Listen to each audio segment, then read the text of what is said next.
ফৌজিবাবু বাড়িতে আসার পরের দিনটা আমার কেমন কাটলো আজকের এই ব্লগে শেয়ার করব। হ্যালো, গুড মর্নিং সবাইকে। আমি নেহা চলে এসেছি নতুন আরও একটা ব্লগের সাথে। সকালবেলা ঘুম থেকে উঠে দেখো এখন বর চলে এসেছে, তো সকাল সকালে উঠতে হবে, উঠে কাজকর্ম যেগুলো থাকে সেগুলো এই কয়েকদিন মানে এই এক মাস কি বলতো, সকালে না আমার ব্রেকফাস্ট বানানোর অত তাড়াতাড়ি থাকতো না, আর এখন তো পুরো টাইমের মধ্যে আমাকে ব্রেকফাস্ট বানিয়ে যেমন আজকে তোমাদের দাদাভাই কালকে এসেছে, তো রাত্রিবেলা তো ও আর যায়নি, মানে রাতটুকুনি ও রেস্ট পেয়েছে। তারপরে আবার এই দেখো সকালবেলা আজকে যেতে হবে ওকে, মানে ও 8:30টার সময় যাবে। আমি ঘুম থেকে উঠে সব কিছু রেডি করে ভাত বসিয়ে দিয়েছি, কারণ ভাবছি এবার থেকে না সকালে ওকে ভাতই দেব। ও তো দেখতেই পারলে কি পরিমাণে রোগা হয়ে গেছে। সত্যি বলছি তোমাদের দাদাভাই ভীষণ রোগা, আর কি বলবো মানে মুখ টুকগুলো এত রোগা আর কালো হয়ে গেছে সেটা আর বলে বোঝানোর মতো না। আসলে এই এক মাস ভীষণ রকমভাবে ওর খাটনি হয়েছে। ওই জন্যই দেখো সকালবেলা কালকের একটু চিকেন ডাল ছিল, সেগুলো দিয়ে ওকে দিলাম খেতে। আর এই দেখো আমি একটু কিউটি পাই করলাম। তারপরে ও তো ব্রেকফাস্ট করে চলে গেছে। মানে এখন থেকে আমার রোজ সকালে এটা একটা ডিউটি বলতে পারো। ওকে যতক্ষণ না খাইয়ে আমি মানে বাড়ি থেকে পাঠাতে পারছি আমার শান্তি থাকে না সকালে। তো ও চলে গেল, এবারটা আমার তারপরে ধীরে সুস্থে কাজ শুরু করে দিয়েছি, ঘর ঝাড় দেওয়া। মানে ও যতক্ষণ থাকে আমি ঘরটা ঝাড় দিই না, ও চলে যাওয়ার পরেই বাকি কাজগুলো শুরু করি। এখন বাসি ঘর ঝাড় দেবো, তারপরে আবার রান্নাবান্না বসাতে হবে। আর আজকের এই ব্লগটা না বেশি বড় হয়নি, কারণ দেখবা মাঝের মধ্যে না হয় এমন যে ভিডিও শ্যুট করতেও ইচ্ছা করে না, আবার এডিট করতেও ইচ্ছা করে না। আজকে আমার ঠিক তেমনই একটা দিন, ভিডিও এডিট করিনি, আবার আজকে ভিডিও বানাতেও ইচ্ছা করছিল না। তো এখানে দেখো পেঁয়াজ গাছগুলো তোমাদের দাদাভাই যেগুলো লাগিয়েছিল ঠান্ডার সময়, ও যখন বাড়ি ছিল না, তোমরা হয়তো আমার আগের ভিডিওগুলো দেখলে বুঝতে পারবা। আমি না একদিনকে এই পেঁয়াজ গাছের পেঁয়াজ কলিগুলো তুলে ভাজা করে খেয়েছিলাম, কিন্তু তখন তো ও ছিল না, তাই আমি ভেবেছিলাম যে ও আসলে আমি একদিন ওকে খাওয়াবো এই পেঁয়াজ কলি ভাজা। ওই জন্য ওর জন্য কটা ছোট ছোট রেখেই দিয়েছিলাম। কি বলতো, ও যেহেতু নিজের হাতে লাগিয়েছে, তো আমার নিজের একা খেতেই কেমন একটা লাগছিল, মানে মনে হচ্ছিল যে ও লাগিয়েছে আমি একা খাচ্ছি। তো এখন এই পেঁয়াজকলিগুলো কাটতে এসেছি। আর আমার পাশের ওই দিদি, মানে ওই দিদিরও তো ওখানে পেঁয়াজ গাছ লাগিয়েছে, তো ওরা এই ফুলগুলো খায় না, তো আমাকে বলেছে যে তুমি তাহলে আমাদের এখান থেকেও কটা নিয়ে যেও।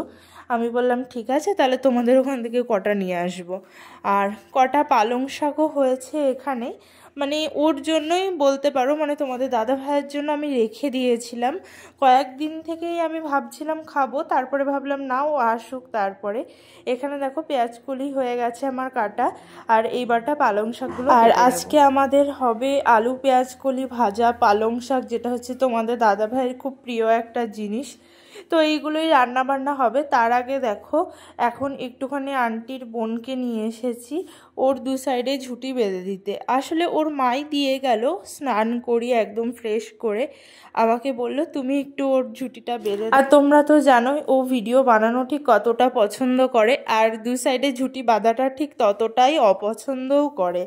তো ভিডিও বানাচ্ছি বলে যাও বা একটু চুপচাপ আছে, না হলে তো একদম চেঁচিয়ে এতক্ষণে আমাকে পাগল করে দিত। আর ওকে না আমি এমন দু পায়ের মধ্যে ভালো করে ধরে রেখে দিই যাতে নড়তে না পারে, যদি বেশি নড়ে গাডারগুলো সব ছিঁড়ে যায়। আর এত ছোট ছোট চুলেতে ছোট ছোট গাডারের প্রয়োজন। তো এখানে দেখো আমার বিড়ালের বাচ্চা রেডি, তারপরে স্নান করে পুজো দিয়ে দিয়েছি। এখানে আমার গপু সোনারা। আর এখন সোয়েটার পরানো দেখে কি ভাবছো, আসলে এখানে না দুদিন ধরে ভীষণ ঠান্ডা হাওয়া দিচ্ছে, ওই জন্যই। আর তারপরেই দেখো কত জামা কাপড় এখানে মেলা আছে।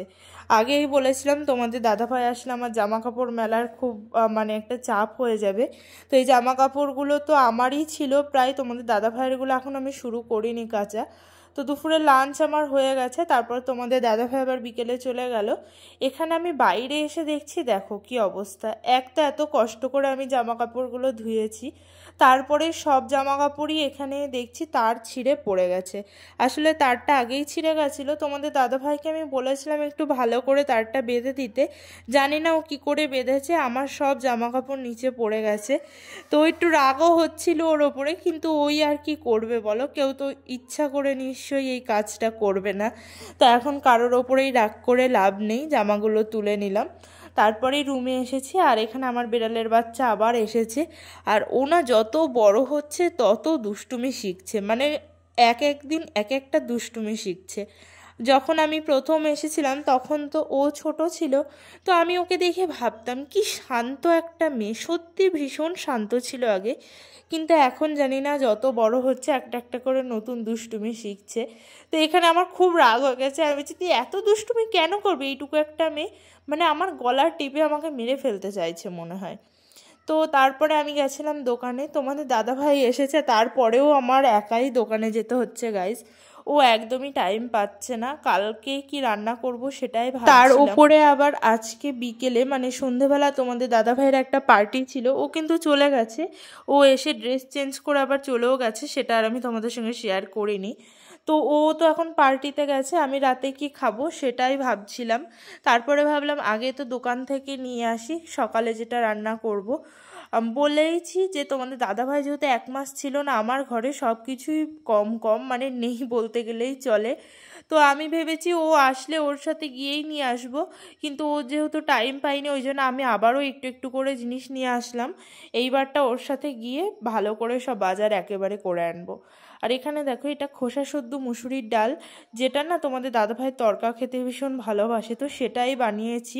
আর তোমাদের দাদাভাই চলেও এসেছে পার্টি থেকে, আমার জন্য দেখো চিকেন নিয়ে এসেছে। আর ও কিন্তু ওখান থেকে খেয়ে আসেনি, ও পার্টিতে গেলে না খেয়েই আসে। আর আজকের ভিডিও আবার দেখা হবে কালকে। তো আজকের মতো এইটুকুই, টাটা সবাইকে।